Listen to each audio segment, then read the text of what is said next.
আমি এখন মাননীয় হুইপ জনাব শহীদুজ্জামান সরকার নওগাঁ 2-কে তার বক্তব্য রাখার আহ্বান জানাচ্ছি। আপনার সময় 15 মিনিট। মাননীয় স্পিকার স্যার, আপনাকে ধন্যবাদ। মাননীয় স্পিকার স্যার, মহান জাতীয় সংসদে 2016 সালের প্রারম্ভে জানুয়ারি মাসের 20 তারিখে মহামান্য রাষ্ট্রপতি সাংবিধানিক বাধ্যবাধকতার কারণে ওয়েস্টমিনিস্টার টাইপের ডেমোক্রেসি যে নির্দেশনা দেয়, সেই নির্দেশনার ঐতিহ্য অনুসারে এই মহান জাতীয় সংসদে যে বক্তৃতা দিয়েছেন, সেই কারণে আমি মহামান্য রাষ্ট্রপতিকে আমার নিজের পক্ষ থেকে ধন্যবাদ এবং গভীর কৃতজ্ঞতা জানাই। মাননীয় স্পিকার স্যার, মহামান্য রাষ্ট্রপতির এই ভাষণের উপরে ধন্যবাদ প্রস্তাব উত্থাপন করবার জন্য আমাদের মাননীয় চিফ হুইপ জনাব আসম ফিরোজ এমপি মহোদয়কে ধন্যবাদ এবং কৃতজ্ঞতা জানাই। ওনার ধন্যবাদ প্রস্তাবের উপরে আজকে আলোচনা করবার সুযোগ দেবার জন্য মাননীয় স্পিকার স্যার, আপনাকে অনেক অনেক ধন্যবাদ এবং কৃতজ্ঞতা জানাই। মহামান্য রাষ্ট্রপতি তার ভাষণে এই বাংলাদেশের উন্নয়নের, জননেত্রী শেখ হাসিনার সরকারের উন্নয়নের বৃহৎ ক্যানভাসে যে ছবি এঁকেছেন, যে শিল্পকর্ম তৈরি করেছেন এই ভাষণের মাধ্যমে, সেই শিল্পকর্ম শিল্পাচার্য জয়নুল আবেদিনের সেই বুভুক্ষ মানুষের চিত্র নয়, সেই ক্ষুধা দারিদ্র নিপীড়িত মানুষের চিত্র নয়, সেই চিত্রে আমরা পরিষ্কার দেখতে পাই এসএম সুলতানের সেই বলিষ্ঠ পেশিবহুল মানুষের শিল্প আমরা এই ক্যানভাসে দেখতে পাই।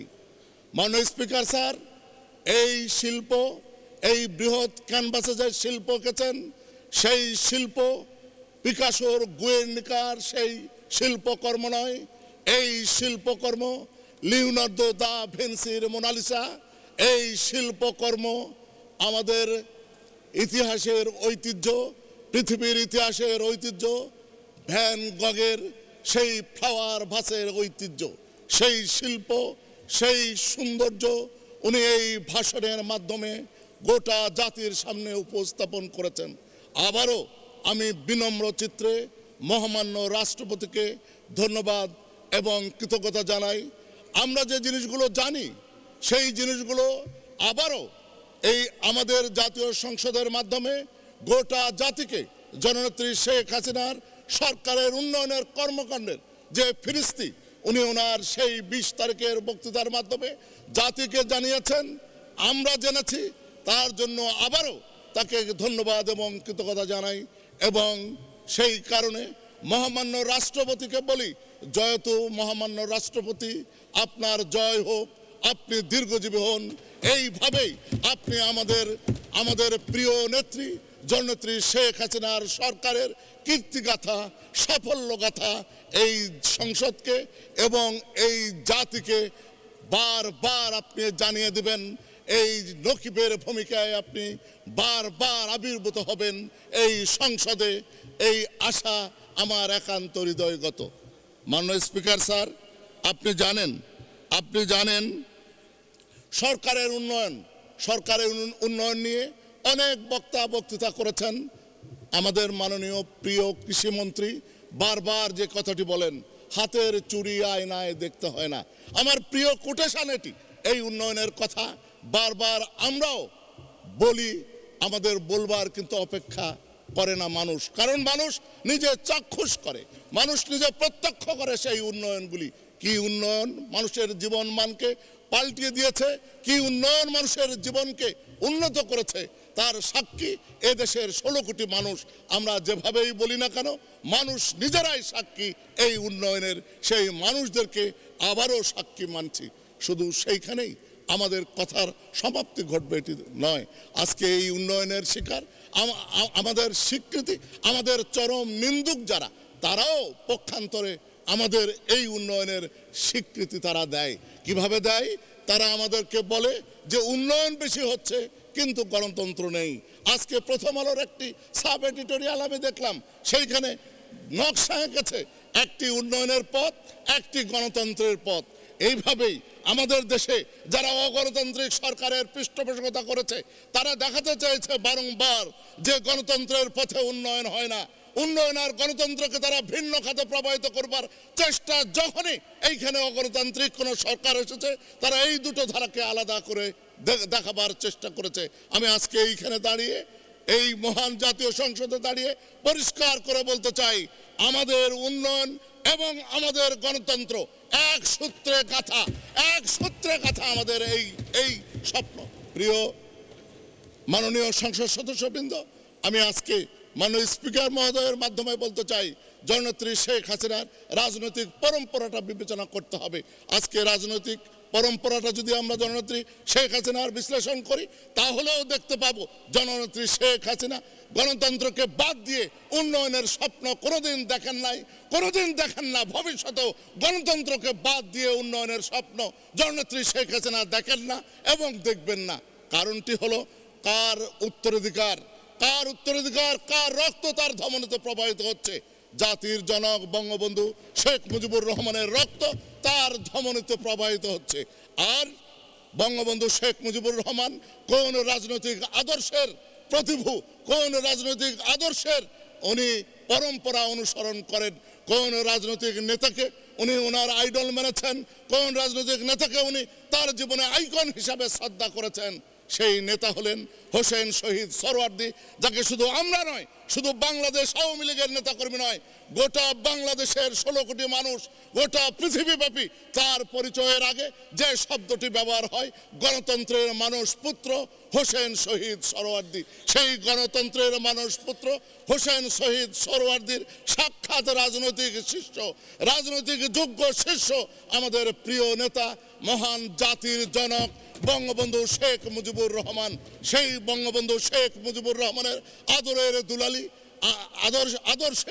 আদর্শের সন্তান, রক্তের উত্তরাধিকারী জননেত্রী শেখ হাসিনা গণতন্ত্রকে ভুলুণ্ঠিত করে উন্নয়নের পথে হাঁটবেন, এটি বিশ্বাসযোগ্য কথা হতে পারে না, এটি বিশ্বাস করবার মতো কোনো কারণ নাই।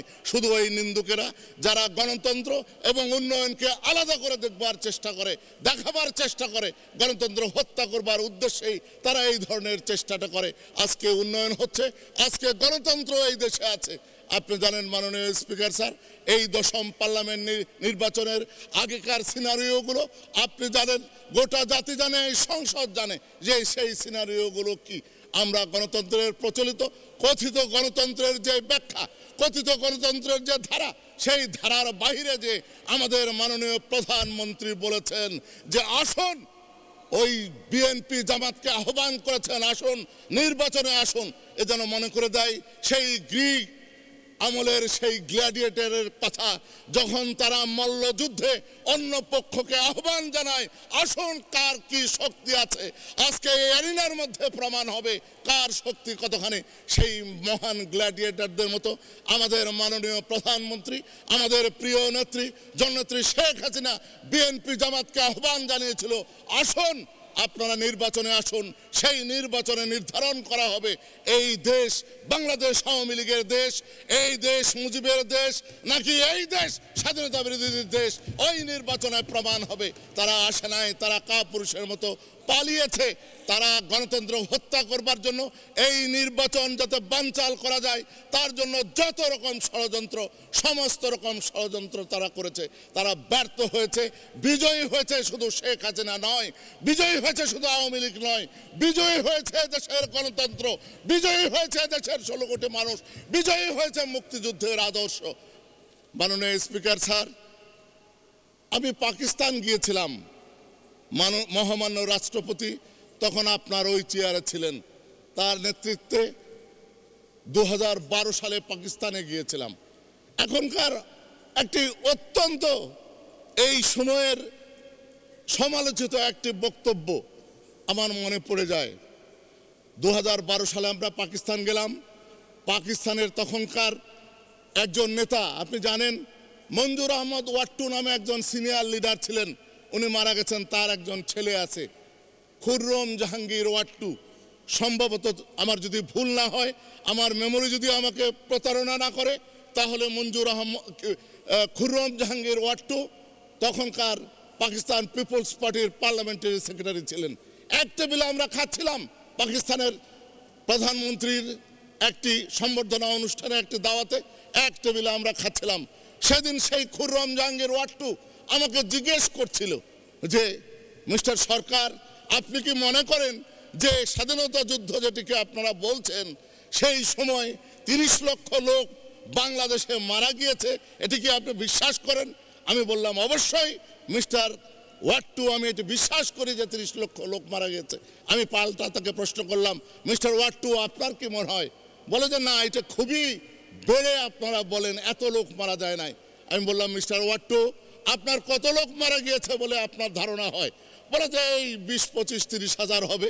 আমি বললাম মিস্টার ওয়াট্টু, যদি 25,000 লোকই মারা যায়, আপনার কথাই ধরি, যদিও আমি নিশ্চিত যে 30 লক্ষ লোক শহীদ হয়েছে, আপনার কথাকেই যদি আমি সত্য বলে মেনে নিই, তাহলে যে 25 লক্ষ লোককে আপনারা হত্যা করলেন, এই হত্যাকাণ্ডের জন্য আপনি বা আপনার ওদেশীয় এজেন্ট যারা আছে তারা একজনও কি দুঃখ প্রকাশ করেছেন? কোনো বক্তৃতায়, কোনো বিবৃতিতে আপনারা এই 25,000 লোক নিহত করেছেন, হত্যা করেছেন, তার জন্য কি আপনারা কোনো দুঃখ, কোনো কষ্টের কথা আপনারা বলেছেন? মিস্টার ওয়াট্টু বললেন যে না, এমনটা আমরা করি নাই। আমি বললাম মিস্টার ওয়াট্টু, আপনারা যদি এইটি করতেন তাহলেও একটা জায়গা থাকতো আপনাদের, কিন্তু আজকে আর এই সব কথা বলবার জায়গা নাই। আজকে এই খালেদা জিয়ার কণ্ঠে যখন কথাটা শুনি, আমার ওই কথাটা মনে হয় আজ একই শুনি মন্থরার মুখে।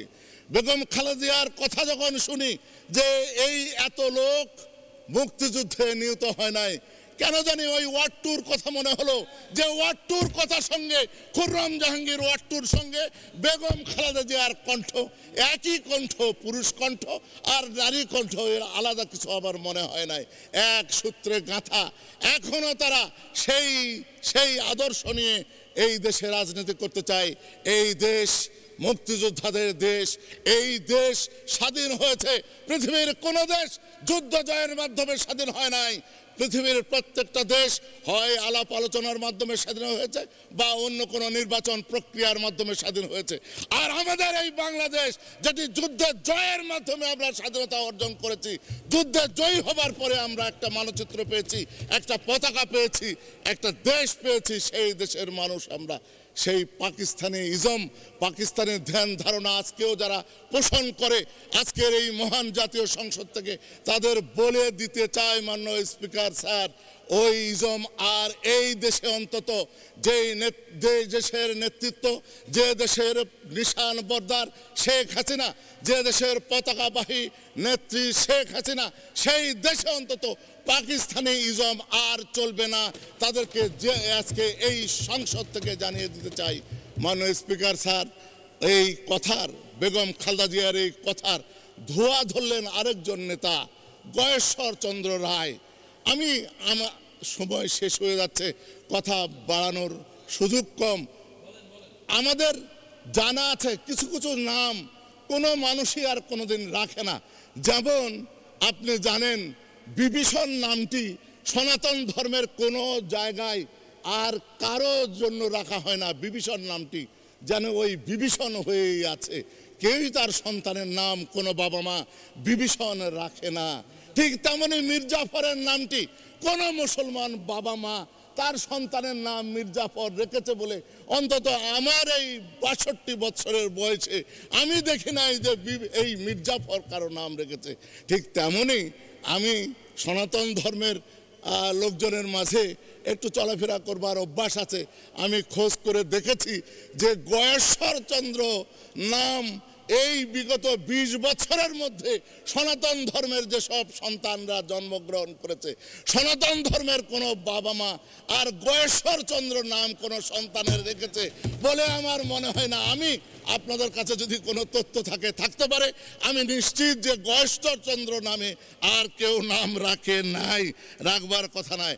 আসলে বিষয়টি হলো ইতিহাসকে বিকৃতি করবার, পরিশেষে ইতিহাসকে অস্বীকার করবার একটি বিষয়, সেটি করবার একটি সূক্ষ্ম কারচুপি। শুধু আমি আপনার মাধ্যমে বলে, মাননীয় হুইপ, কত সময় চান আপনি বক্তব্য শেষ করতে? 3 মিনিট, 5 মিনিট। মাননীয় স্পিকার স্যার, আপনাকে অনেক ধন্যবাদ। আমি ওদের বলি যারা ইতিহাস বিকৃত করতে চেষ্টা করছে আজকে, তাদেরকে বলি ইতিহাস থেকে শিক্ষা নিন। ইতিহাসের শিক্ষা এই, যারা ইতিহাস বিকৃত করতে চায় তারা ইতিহাসের রাস্তা করে নিক্ষিপ্ত হয়, তারা ইতিহাসের কীট হিসাবে পৃথিবীর মানুষের মনে বেঁচে থাকে। মাননীয় স্পিকার স্যার, আমি আজকে আপনার কাছে বিনয়ের সাথে বলতে চাই, এই দেশের উন্নয়নের বিষয়গুলো একটি একটি করে বললে এটি এই সামান্য সময়ে শেষ হবে না। আমি উন্নয়নের কথাগুলো আজকে বলতে চাই না, শুধু বলতে চাই 1981 সালের 17ই মে সেই দিন জননেত্রী শেখ হাসিনা বাংলার মাটিতে ফিরে আসলেন।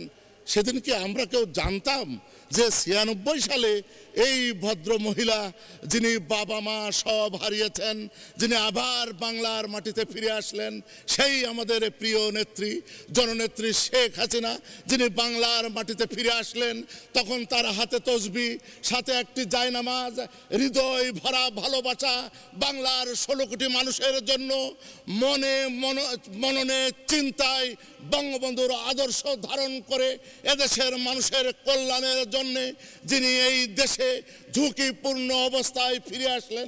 উনি কি জানতেন? কেউ কি গ্যারান্টি দিয়েছিল কোনো পক্ষ থেকে যে 96 সালে আপনি এই দেশের প্রধানমন্ত্রী হবেন? কেউ কি জানতো? কেউ কি স্বপ্নে ভেবেছিল যে 2009 সালে আবারও এই বাংলার প্রধানমন্ত্রী হবেন আপনি? 2014 সালে প্রধানমন্ত্রী